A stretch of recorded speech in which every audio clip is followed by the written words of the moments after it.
Сабақ тақырыбы дихотомиялық кілттер және олардың қолданылуы. Дихотомиялық кілттерді ең алғаш 19 ғасырда Жан-Батист Ламарк ұсынды. Ол қарапайым әрі қолайлы болды. Дихотомия сөзі екі бөлікке бөліну дегенді білдіреді. Кілттер екі сатыдан тұрады, әр сатыдағы сипаттамалар бір-бірін толық жоққа шығарады. Теза қабылдау, антитеза теріске шығару. Мысалы белгісі бойынша жай жапырақ теза, ал күрделі жапырақ антитеза. Жай жапырақ бойынша теза дөңгелек жапырақ, антитеза ұзын жапырақ.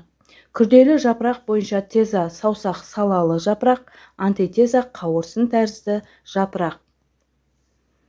Тағы да мысалдар қарастыратын болсақ, белгісі бойынша теза тік сабақ, антитеза ілмек тәрізді иілген сабақ.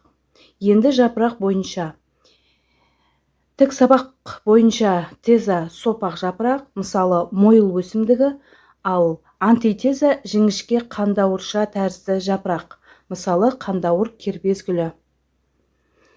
Теза сипаттамалары нөмірмен белгіленеді, ал антитеза плюс, минус немесе 0 деп белгіленеді. Тәжірибе кезінде алдымен теза және антитезаны мұқият оқу керек, және өсімдіктің барлық мүшесі көрініп тұрған кезде немесе кеппе шөптер, яғни гербарийді қарастыру керек. Кей жағдайларда сәтсіздіктер болуы мүмкін, мысалы күзде өсімдіктердің гүлінің болмауы, кейбір өсімдіктердің мутацияға ұшырауы секілді. Оқулықта берілген ақпарат бойынша бұршақ тұқымдас өсімдік түрлерін анықтауға арналған дихотомиялық кілттерге мысал ақпараты бойынша сызба нұсқа бойынша ұсынуға болады. Яғни бұл жерде санмен көрсетілген ақпарат теза ақпараттары, плюс белгісімен көрсетілген сипаттамалар антитеза болып табылады. Сонымен сызба нұсқа бойынша қарастыратын болсақ, алдымен бұршақ қабы бойынша жіктейміз. Теза бұршақ қабы ашылмайтын жалпақ тік буындары анық көрінеді, бір тұқымды жапырағы тақ қауырсынды. Антитеза бұршақ қабы ашылатын буынға бөлінбеген көп тұқымды немесе бір тұқымды ашылмайтын. Бұл жерде теза сипаттамасы тиынтақ өсімдігіне тән. Ал антитеза бойынша келесі сатыға өтеміз. Келесі қадам жапырағы бойынша жіктеу. Теза жапырағы үш құлақты немесе бес құлақты. Антитеза жапырақтары қауырсын тәрізді көптеген жұп, кейде бір жұп жапырақшасы болады. Бұл жерде антитеза сипаттамасы басқа туысты білдіреді, ал теза сипаттамасы бойынша келесі сатыға өтеміз. Келесі саты бойынша теза жапырақтары бес құлақты, жапырақшалары тұтас жиекті, төменгі екі жапырағы сағақ түбінде орналасқан. Антитеза жапырақтары үш құлақты, жапырақшалары бүкіл жиегінде не жоғары бөлігінде өркешті болып орналасқан.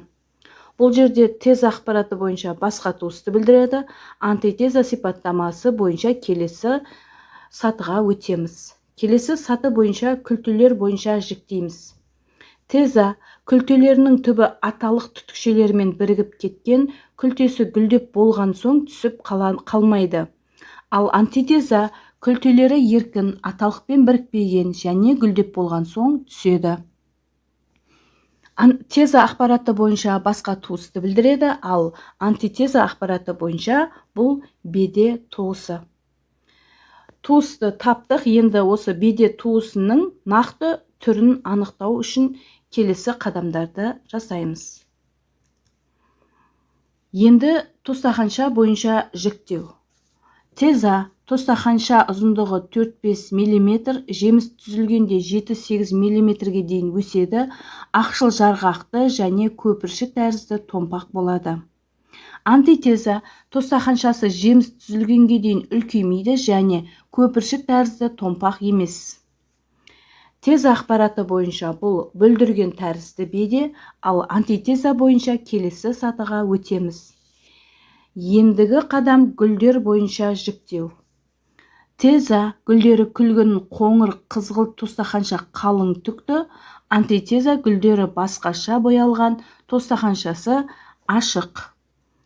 Теза ақпараты бойынша басқа түрді білдіреді, ал антитеза ақпараты бойынша келесі сатыға өтеміз. Келесі саты бойынша теза гүлдері басында сарғыш жасыл, кейін қара қоңыр. Антитеза гүлдері қызылмен боялған. Бұл жерде теза ақпараты бойынша гүлдері басында сарғыш жасыл, кейін қара қоңыр, гүлсағақтары қысқа, бұршақ қабы сағақты, сабағы тік, жай немесе аз тармақталған, жұмыртқа тәрізді немесе эллипс тәрізді, бір немесе екі шоғыр басы бар, ұзындығы 1-2 см болатын қара қоңыр бедесі. Берілген ақпарат бойынша сызба нұсқамен жіктеп шықтық. Осы ақпаратты кесте бойынша да қарастыруға болады. Бұл жерде санмен көрсетілгеннің барлығы теза сипаттамалары, ал плюс белгісімен көрсетілген сипаттамалар антитеза. Әрқайсының тұсында анықталған түр немесе келесіге сатыға өту туралы ақпарат тұрады. Енді оқу тапсырмасы.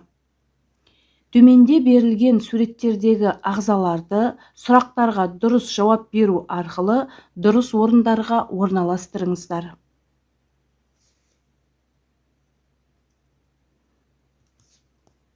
Сіздермен болған мен Рауа Болатбекқызы, келесі кездескенше.